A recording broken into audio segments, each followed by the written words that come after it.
One way that you can get her into her carrier. What I'm going to do is I'm going to take my front hand and I'm going to pull her front two legs together. I'm going to take my back hand, I'm going to bring her back two legs together.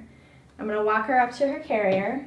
Using my front arms, I'm not going to let go until at least half of her body is inside of the carrier. Then I'm going to use the back of my body to help push her forward. Now that she's in, again, I'll just secure the door and she's ready to go.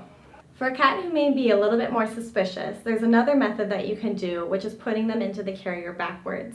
We have the carrier here on a table that is at waist level, and we would normally have either the back of the carrier up against a wall, or in this case, I have our assistant Ellen holding the carrier in place for me. So again, I'm going to take my right hand and pull both of her feet together.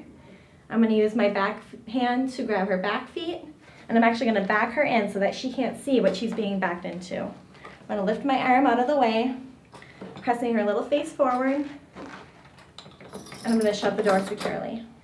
If you have a cat that becomes aggressive while trying to be placed into the carrier, what you can do is grab a towel or blanket from around your home and place it over the cat so that you can safely wrap up the kitty to bring him into the carrier.